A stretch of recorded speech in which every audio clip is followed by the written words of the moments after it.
Go, go, power failures. Go, go, power failures. Go, go, power failures. You mighty morphin power failures.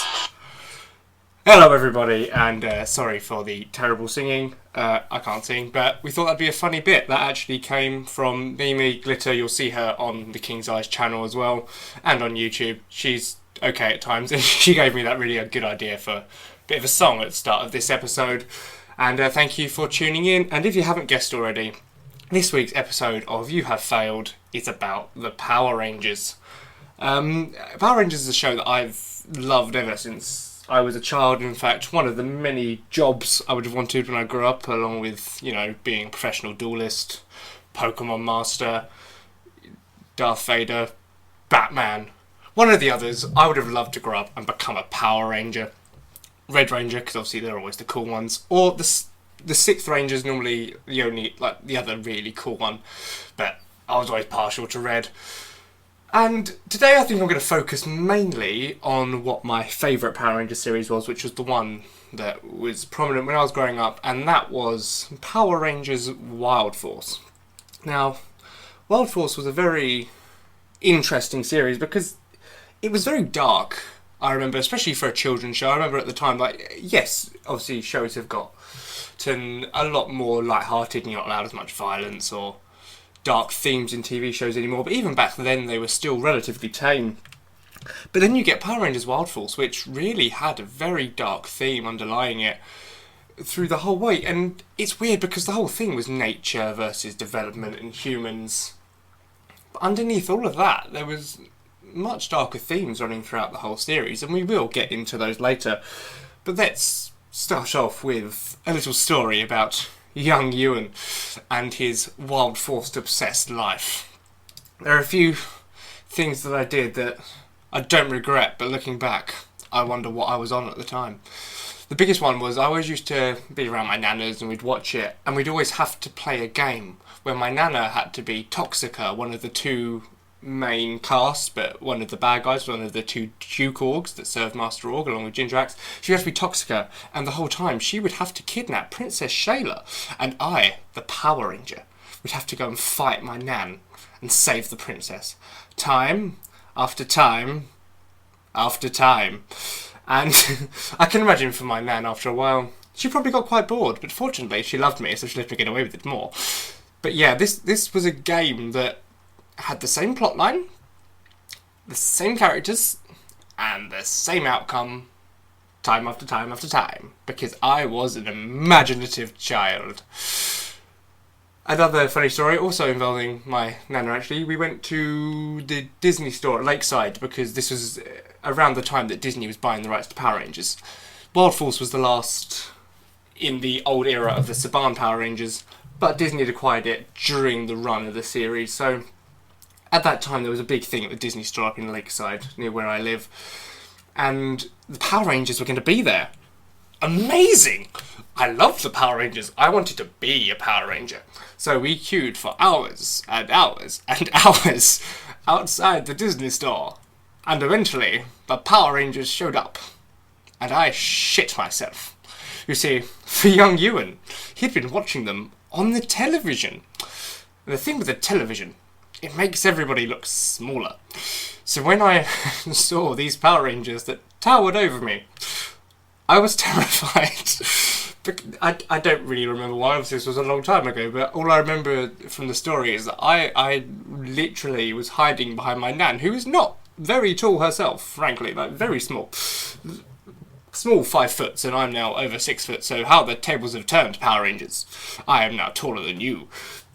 But at the time, I remember that I was terrified, and when we got into the store to have my picture taken with the Power Rangers, I don't think I've ever been more scared in my entire life of these people that I idolised. I watched on the TV week in, week out. The people I wanted to be scared me shitless.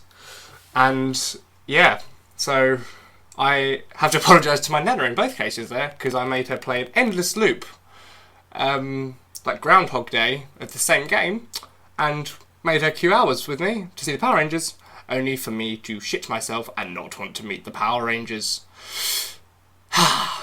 Good times. But that's enough about the therapy session. Let's get on to talking about Power Rangers Wild Force.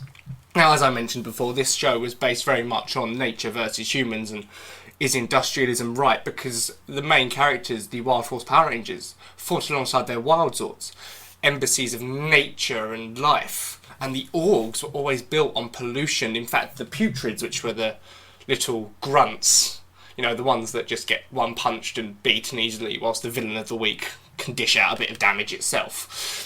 The Putrids were literally, you just throw some polluted gunk in the air from a weird shell thing, they'd land on the ground, come out patting their heads like, and then fight the Power Rangers. But a lot of the Orgs, you actually see their creation in the early series, and I remember the one that always sticks in my head, that you see the spirit of an Org, and it basically encapsulates some barbed wire. But things like that were really what was the message in Wild Force. The Orgs were trying to destroy nature, destroy order. And the Wild Force Power Rangers were trying to protect life and promote nature, and let's not destroy it. The whole show was really a metaphor about humans destroying the planet. The Orgs were like, no, you don't deserve this planet, you've destroyed it. And the Wild Force Rangers were like, no, we have a chance. And obviously, it ended up being the multicolour spectacle that Power Rangers is. Speaking of, let's go through the original 5 Power Rangers. You start off with the Blazing Lion, Cole Evans. You go to the Iron Bison, Danny Delgado. You go to this Surging Shark, Max Cooper. You go to the Noble Tiger, Alyssa Enrile, or however you say that, I'm sorry if I butchered it. And then you have the Soaring Eagle, Taylor Earhart.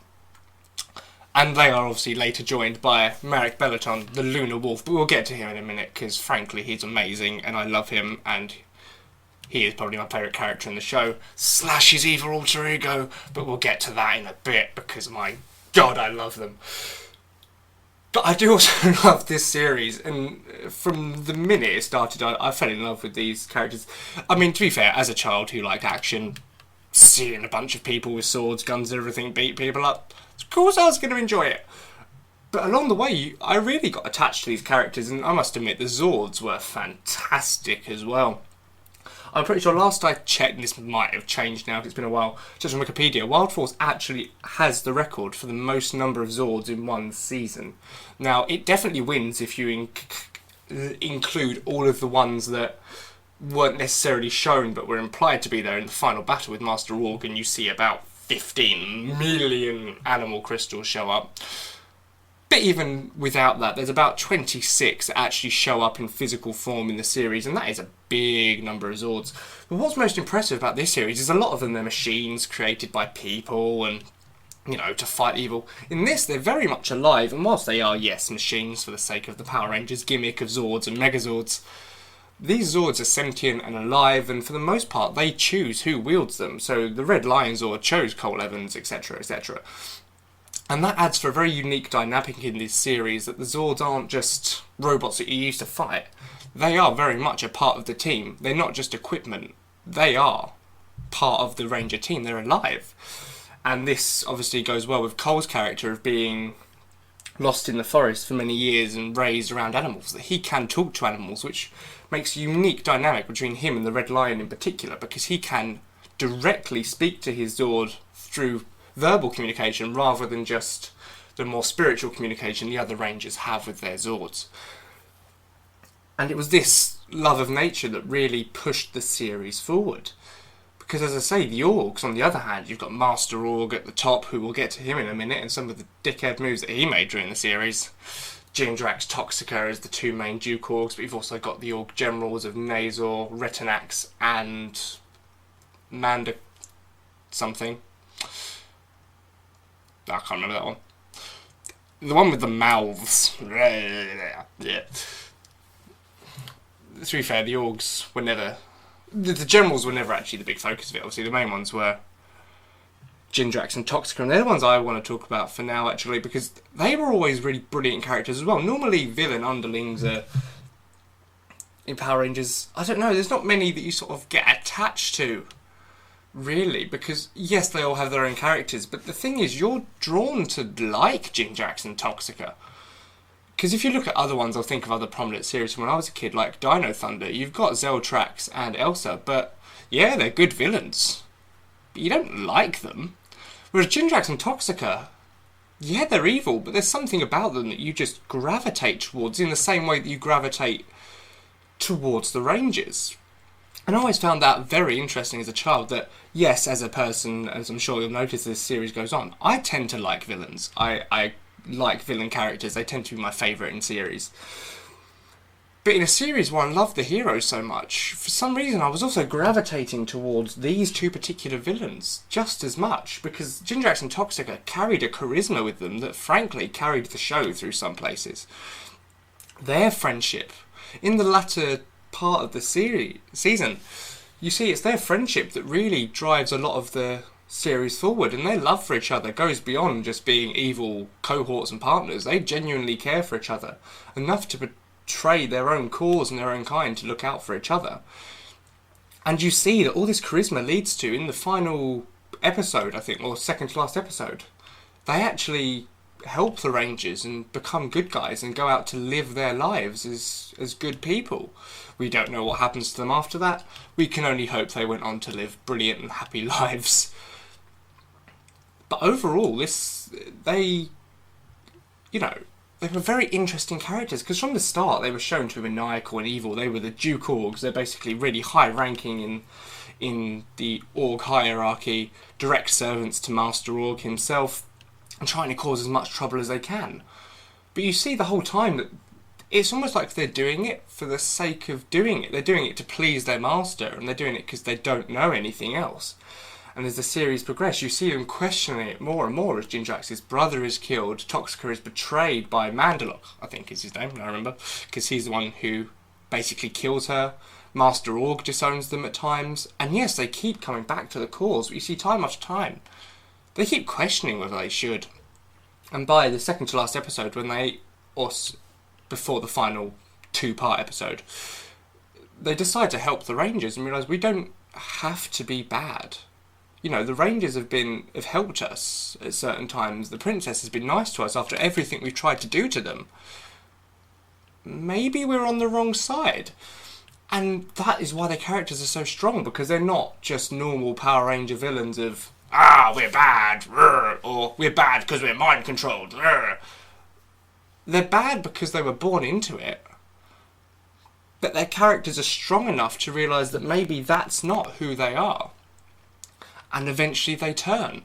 And it's great characters like that really drive the series, because this was at the height of where Power Rangers stopped being such a, just a complete Japanese rip-off, and we're not going to do much of our own characters, we're just going to use them to fill the time. This became, well, why don't we do something with these characters? You saw it in previous series as well. Time Force was brilliant for this. But Wild Force in particular did wonderful things. Each of the characters had a developed, to some extent, backstory. Every single one of the Rangers had something that they did before being a Power Ranger. And you see that. Danny used to just work in shops and he had a crush on a woman, but he couldn't go out with her now because he was a Ranger. Max was on track to become a professional bowler, but had to give it all up to become a Ranger. Alyssa, actually still at the point of being a Ranger, was in university, or as they call it, college, studying to become a teacher. She didn't have to drop hers, but she had to do a lot of work to manage being a Ranger and her student life.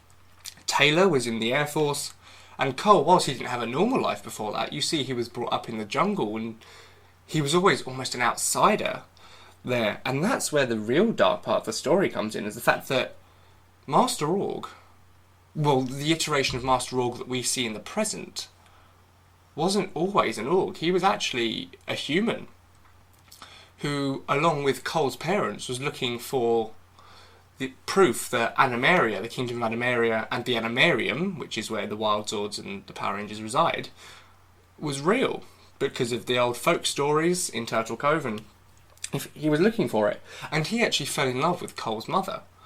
But what he didn't know was that who would become Cole's father had also fallen in love with her. And just as Master Org in human form, Victor something, was going to propose to her, Cole, he walks in to see that Cole's father had already done so, and he became so bitter about it that on one of their expeditions he snaps, because by this point the two lovers had had a child who, as we now know, is Cole. And most of his big story arc for the series is trying to find where his parents are, trying to find where he belongs. And then the revelation that on this trip, Victor finds proof of the animarium through the seeds of Master Org, but consumes them in his rage and gains the powers of Master Org. And you see him hunt down and kill Cole's parents. Now, before this, they managed to hide Cole, and that's how he ends up being lost in the jungle and found by people and looked after. But you actually see Master Org kill Cole's parents in this series, and that's what I mean by how dark it is for Power Rangers and for a kids show. You see the murder of Cole's parents. And the reveal in the episode where Master Org has this one-on-one conversation with Cole and says to them, you know, what he's done, I've killed your parents. It's so tragic at the time that as an audience you are blown away. And I remember I was as a child, and Cole's reaction is perfect because his whole character arc has been finding his parents, finding out where he belongs this whole time. But now what does he do? His parents are dead. He's got no one. But it's at this moment that the other Rangers who are captured and dying behind him give him the strength to fight, and he realises that whilst his parents may be gone, he has a new family. He does have somewhere where he belongs, and he has something to fight for. And it's that powerful moment that he then defeats Master Org, temporarily, mind you. He does come back. But it was powerful for a kid show. And that's what I loved about this series, that it was so powerful, because after that you see Cole go to his parents' grave and lay down flowers with his new family present, letting go of the past and looking into the future. And the most powerful message of this is in the end of the series, in the ending epilogue that you see. He goes to their grave again and places flowers on their grave, but sees the grave of the deceased Master Org from when he was a human, and how overgrown and horrible it is. No one visits. That he takes some of the flowers and places them on his grave, hoping that he has finally found peace and that he can rest, and having the ultimate forgiveness for the man that killed his parents. Something that, you know, is Batman-esque, but I don't even know if Batman would have that strength. Whereas Cole finds it in him to forgive the man that not only killed his parents, but killed so many innocent lives and tried to kill him time after time and destroy the world. He finds the heart to forgive him. And it's powerful moments like this that really make Wild Force stand out as a series. And that's what sort of brings me on to then, before I go too much into the finale and how dark that was, my personal favourite character of Merrick/Zenaku. We're introduced to Zenaku when the General Org, Nazor, is introduced in the series, and he says to Master Org, you know, I've got a plan. And he releases the Duke Org, Zenaku. Now the difference between Zenaku and the other Orgs is, whilst the Generals are, yes, based off parts of the face, and Jinjax and Toxia are just there to be their own characters, the rest are all based on certain gimmicks or human-y things. Zenaku is wolf-like, which is completely different to any other Org we've seen so far. And he comes out of his prison with a vengeance. He's been trapped for 3,000 years since the previous Battle of Animaria. And he is pissed at the Rangers. The Rangers don't know why yet. He's not even completely sure why at this point. He is just angry and willing to serve the Orgs and destroy the Guardians of Animaria.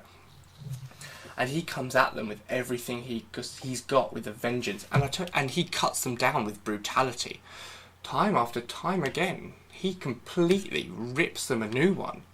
And in that first battle, he defeats the White Ranger and she drops her elephant crystal. And he just picks it up, holds it in his hands, and it freezes over. And then you see on the animarium the elephant Zord just turn to stone and disappear into darkness.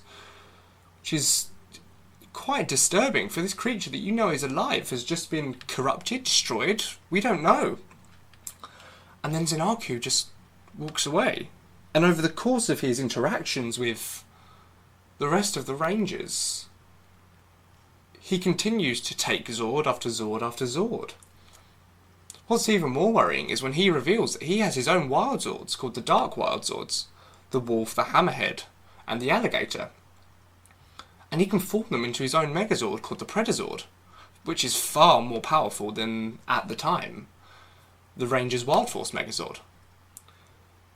And Zen'Aku is such a physical threat, but also a mental one, because the Rangers are constantly on their toes of what does this man want.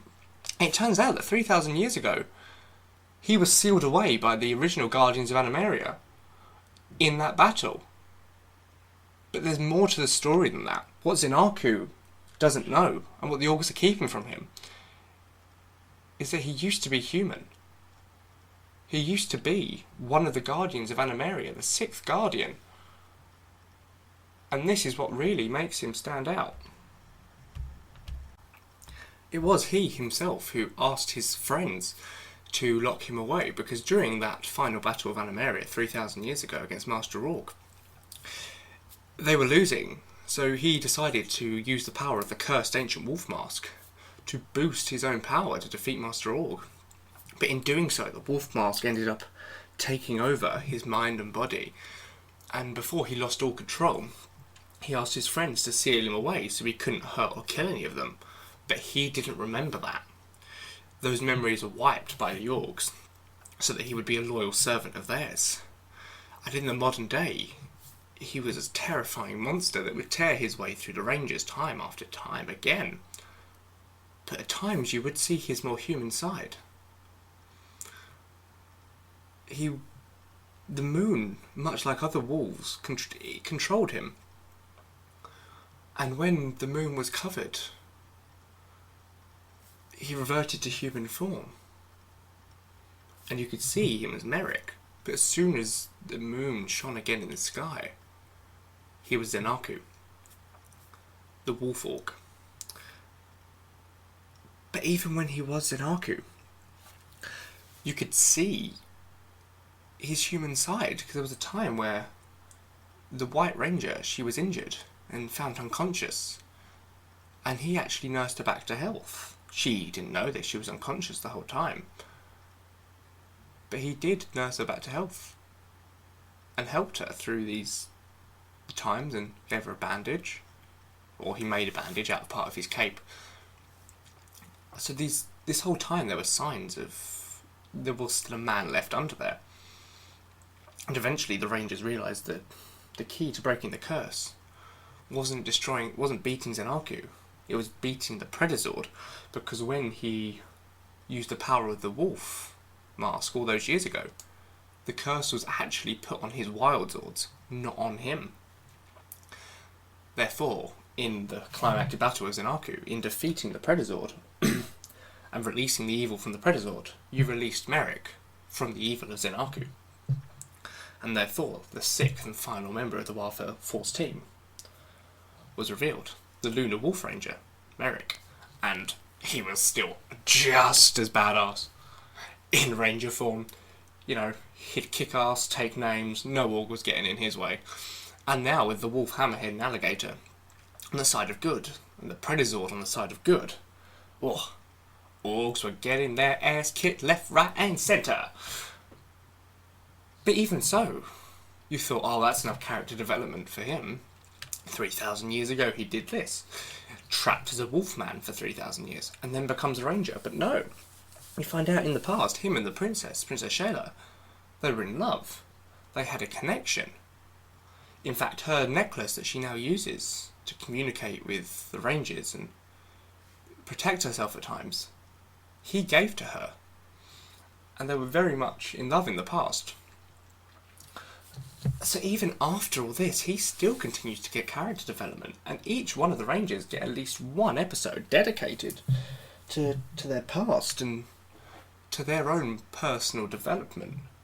More than one, in fact. Yes, you might only get one dedicated to what they did before being a Ranger, but every single one of them gets multiple episodes dedicated to, you know, who they are now, where they are going forward, and really big character moments that push them forward. In fact, most of these end up rewarding them with a new power or Zord, as most Ranger things do.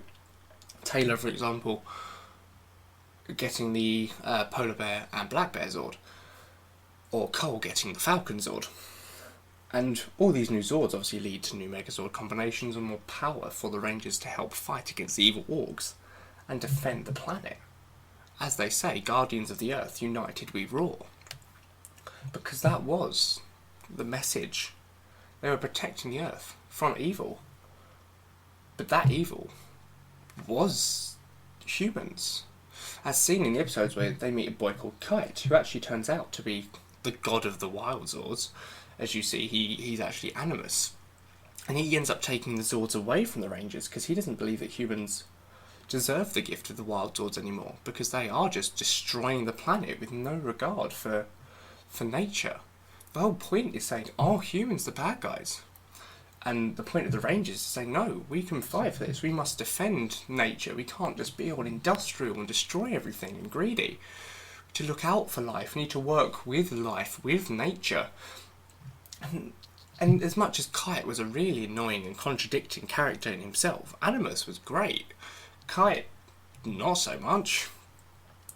The message that he was trying to get across, I can still see the point that he was trying to prove to the Rangers. That nature...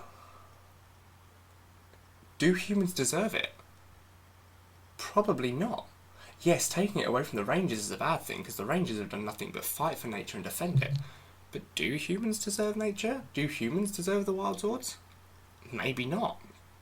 And that's what was so powerful about this series, that it was real.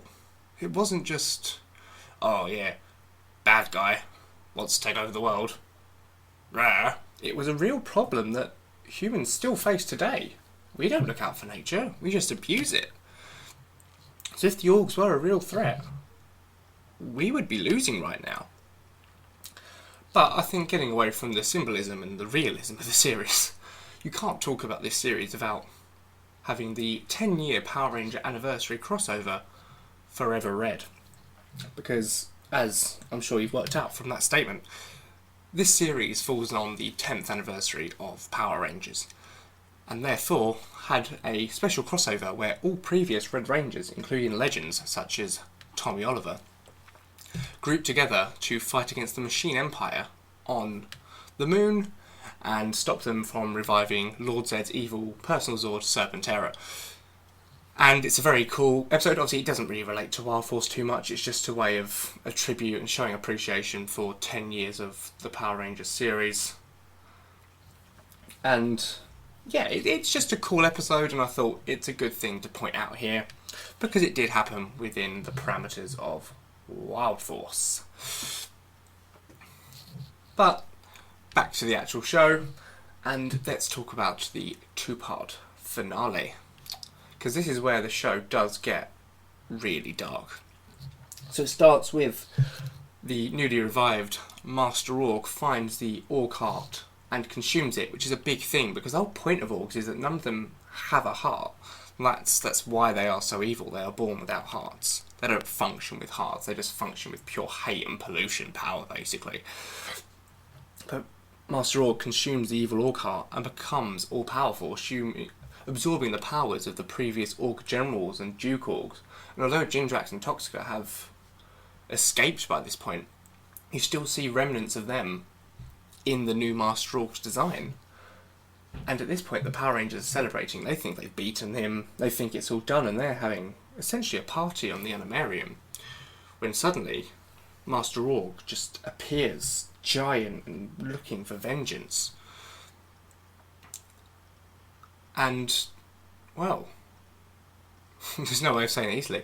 He goes on a slaughtering rampage, the Rangers morph and they form their Megazord, and Master Org does nothing but one after one, cutting down the Wild Zords. And yes, in previous series and series afterwards, you've seen the Zords be destroyed. You know, in Mighty Morphin Power Rangers, you see the Dinozords be destroyed. But the thing is, this is one of the first series, if not maybe the first, where the Zords were completely sentient on their own. So seeing them die is tragic, and as he slashes through them and they burst into a million pieces, what really adds to the tragedy of it is you then cut to the Ranger that owned that Zord, and you see the crystal shatter in their hands. And when it gets to the final 5 Zords, the original 5, and you see the eagle, bison, shark, tiger and lion all cut down by Master Org, it's a really, really harrowing moment where you see the pain in the Ranger's eyes, and this isn't even, you know, has Master Org won? Because without the Wild Zords, the Power Rangers don't have power. And it's just so tragic watching these creatures that you know are alive and that are part of the team, and yeah, you've probably connected with the Wild Zord by this point as well, just being cut down one by one by one in the most brutal and ruthless assault by the Org Jet. After destroying the Wild Zords, he basically then goes after the Animarium itself, sends it hurtling back towards the Earth. So the Rangers are on a crash course and Master Org has won. We start the final episode. There are putrids everywhere, overrunning the entire planet. You see people in distress being attacked and killed by the putrids, which, as I say, is very dark for a kids' show, that these things they've won, and they are wiping out the human race.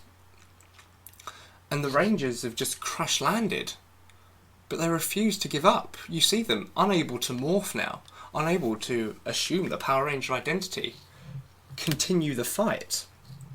They fight the putrids, they give it everything they've got in one last rousing, this is who we are. And they refuse to give up the fight, and you see they end up saving a family and a child from the putrids, and then go on to confront Master Org himself, who by this point is Megazord size, and they don't even have their powers, they are just pure humans, so they are ants to him. And he gives his whole, I'm the bad guy, I've beaten you, I'm stronger than you, there's nothing you can do now, ha ha ha ha ha, you know, the huge. And that's when you get one of the most powerful speeches I've ever seen in a lot of things, let alone Power Rangers, where Cole says something along the lines of, and you can paraphrase me here, because it's probably not the direct quote, but I feel like I know it, where he's like, we might not be Power Rangers anymore, and our Wild Zords might be gone, but we still have power. And he goes on a rant about how they're not going to give up, and they do their roll call one more time, but unmorphed. It's like Blazing Lion, and they all do the thing where they touch their heart and do their poses, which, yeah, it's cheesy Power Rangers, but the message behind it is powerful, that they don't have power anymore. They don't stand a chance. But they continue to fight, and they even say, we're still Guardians of the Earth, and they do the whole Guardians of the Earth united we roar. And they keep on fighting, refusing to give up. And it's at that point that you see their spirits. Suddenly all these lights start appearing and start attacking the Master Org. And you're wondering what all of these are. It's at this point that 6 particular lights descend on the Rangers. And you realise it's the Wild Zords. They're back.